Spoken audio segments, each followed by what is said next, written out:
afternoon, everybody. Welcome to the first podcast and the soon to be opening up YouTube channel for Legalised Weed Ireland. My name is John Fitzgerald and I've come on board here simply because of this man beside me at the moment, Adrian McKenna, founder of Legalised Weed Ireland.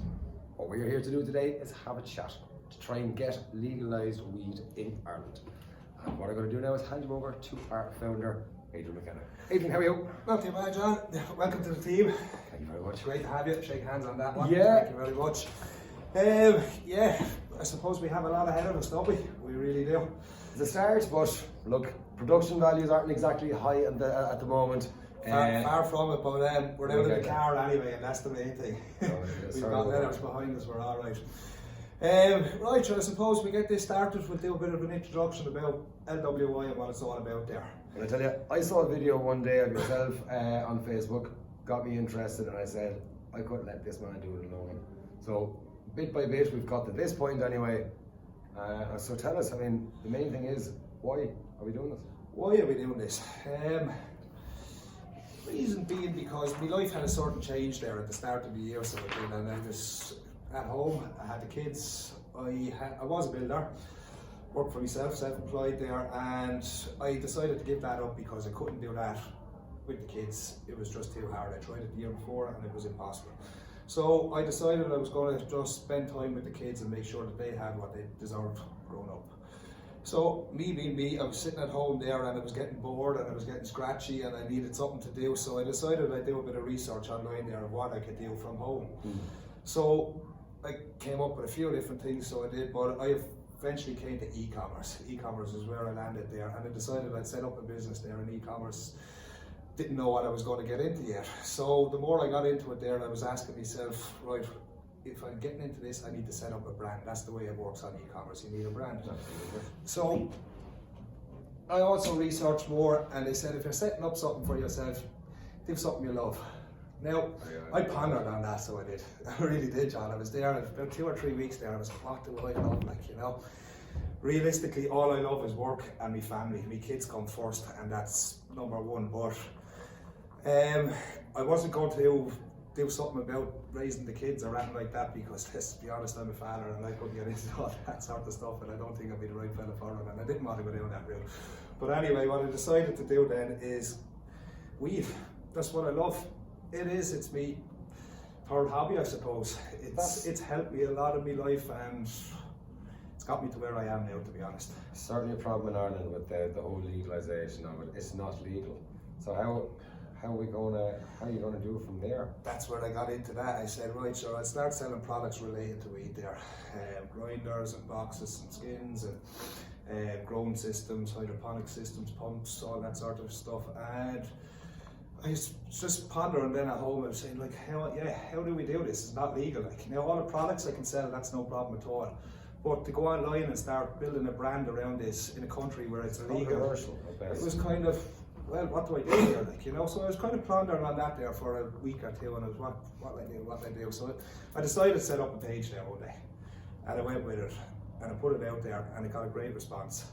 And it's still getting a great response, and it's going all the time. It keeps growing every day. It's brilliant, like, you know. So 2-3 days in, I was saying to myself, oh my God, what am I doing here? Like, you know, what am I after signing up for? I can't. But then the more I got into it, and the response I was getting from the people and the stories I was hearing from the people, John, that just really changed it. Like, even your story, like, you know, that touched me as well, and everyone's story individually touches me, like, you know. I just realised that we're not alone. We've all had this thought, and I saw it and I went, I can't let this guy do it on his own. I can't. I have to be a part of this. And considering that you were so close, I felt it was something I needed to do. If anyone is going to try and help with this, it was going to be me, because I've seen enough. I don't have that hard story, but I have my own story. But everything that I've done about weed in general, for me, has been personal. It's my own little thing. I've had my own demons with drink. It doesn't suit me. It never did. That was my main kind of go-to thing a long time ago. And at the moment, no, I don't want. I fear going down that road again. As the weed for me, weed for me now is a better option. I would prefer to sit outside a pub and have a joint and a cup of coffee. Absolutely, and that's what we're pushing for here. We want our coffee shops. We want our place to go and chill out and relax. Yeah. I'm not have anyone judge us and not get arrested for it, like, you know.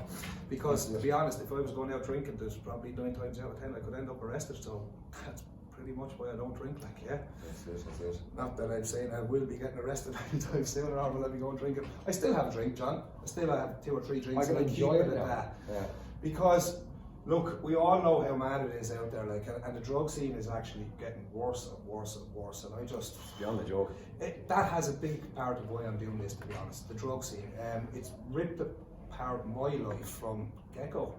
Like, you know, it feels like I stand on my own 2 feet there. It took over my life, and I was lucky to never get into that side of things. Even with the whole drinking side, lucky I never got down to the hard drugs. You are lucky. Yeah, You are. yeah. One of a very, very, very few of my friends that did not go down that road. And again, it's just, I don't know why I didn't. I think maybe I drink too much. Maybe that did save me at the time. But yeah, in hindsight, drinking did not do any goods. I think it's all a choice, because when you told me about your story there, like, you didn't start smoking until you were 18. Am I right about that, yeah? I was very anti before that. That's what I was getting to. You were very anti before that, and it was just out of a friend that helped you out of a certain situation. On a bad day. Bad day, like, yeah. I was at Naval Service, hanging off the end of a ship bad day. I just walked over the joint and smoked that. I can't have that. That stuff will kill you. And the two of us looked at our situation and went, it's a fair play. Okay, fair enough. So I smoked it. And I can't really say, a lot of the issues that I had that day kind of melted away as such. And they have done ever since. Good days, bad days, we all have. My 3 daughters, like I said, I have 3 daughters, they've got me through many a day. I'm glad they haven't seen me with the drinking side of me. They were too young by the time when I did eventually give it up. I won't say I would have given up for a good number of years. Now I can enjoy a drink. Yeah, same as that myself. I love a social drink there with 2 or 3 people, but it's not possible.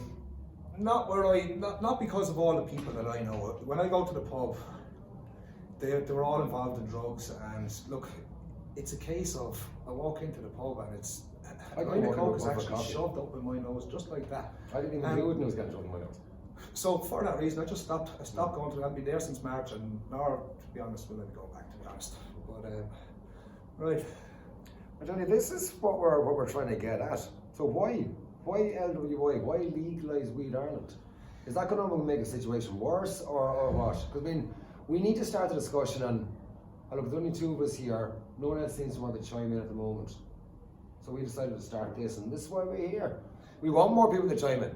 We want all the help. Now, we do have help, John. The amount of messages that I have from people that want to help out around the country there. I see that. I absolutely have nothing but love and compassion for all these people. They're amazing genuine people. And their stories are there. They're like me and you, John. They want their story put out, and they want people to recognise what we're going through in our lives, like, and what a wonder this plant is doing for us. Like, you know, it's that's what it really boils down to. The truth is what matters here. Like, every family in this country has been affected by so many of the problems with depression and look, all the illnesses involved in it.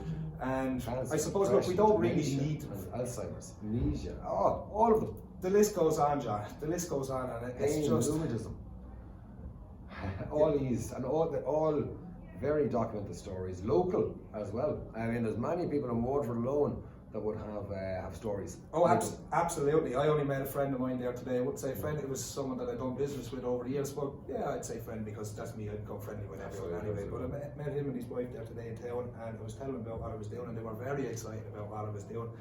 And he decided he has a story as well that he'd like to share, so he will be a guest on the show at some stage, so he will, along with so many more.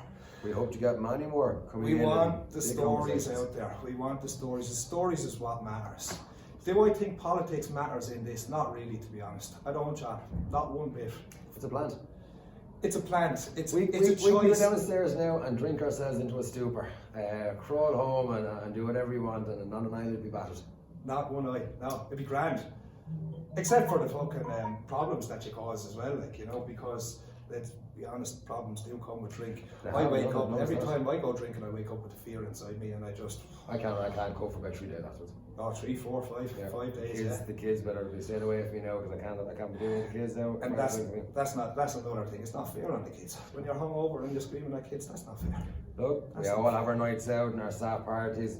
Oh yeah, That's a treat. everyone's entitled. Hey, That's there's not a parent in this country that will relate to what we're talking about. Now a glass of wine or a bottle of wine even on a Friday night, not to worry. It's That is not cool. the point You're we're not trying to getting make. drunk. That's not what. My girlfriend would sit Hey, down and have her I'm wine. all about the I'd sit down Agio, to with be my honest. You know, the Agio is a fair point in this country, and I was like a barman it, to for be honest. many a year. So the reason I talk is because I was a barman for many a year. And look, we grew up in a pub. I don't want my kids growing up in a pub, but I grew up in a pub, and that was it. It's just something that we did. And I we grew up on accepted the it. opposite side of a bar, and I didn't like it there, to be honest. Like, and I promised that my kids would never end up there, and that's a fact. Yep. And they haven't. They haven't. My eldest daughter has seen me drunk. She's seen bad times. But my youngest three, they haven't. And I'm delighted that they haven't. I really am, like, you know, because None might have. they can safely say, Dad, we've seen you drinking, but we've never seen you drunk, like, you know, and that's great, because I'm not a nice guy when I'm drunk, and I wasn't getting that way, that's why I needed to say it's knocking on the head now, in fairness. It wasn't doing me any favours at all. Now, I did go on then, what saved me more so was the fact that I was training. I got very heavily involved in martial arts. That's pretty much what saved me. I went from being quite an overweight guy, especially with the drinking me, to giving up pretty much. drink to do that, Jack, yeah. I pretty much gave up cold turkey. I kind of had to. It's kind of my psyche that I had to, but I needed to replace it with something, and with another addiction, and that addiction just happened to be martial arts and kickboxing and stick fighting, and it consumed me. The last 15 years that has consumed me. But what it all boiled down to one day was choice, wasn't it, John? Yeah. It was just choice. I you said you couldn't do this anymore. Like. tried to run up the stairs after my eldest child, and I nearly passed out with the with the cardio that wasn't in my system, and the beer bill that was on me. It wasn't the way I wanted. And this was a fit guy after leaving the naval service. I was only 21 years of age. I couldn't run up the stairs. So I had to reassess fairly quickly on that point. So yeah, it was a case of I just started training bit by bit, and then started teaching. Then it's spider out of control. It was really the more point in that. I'm glad to say that the guys that do train with, they understand where I'm going. They're not very vocal about it. They haven't spoken to me in the gym about it, but they see what I can do. They see what I'm capable of doing and what I can put in. And regardless of what I have a smoke when I come home, it relaxes me. Hey. I put in a lot of effort in training. Absolutely, man.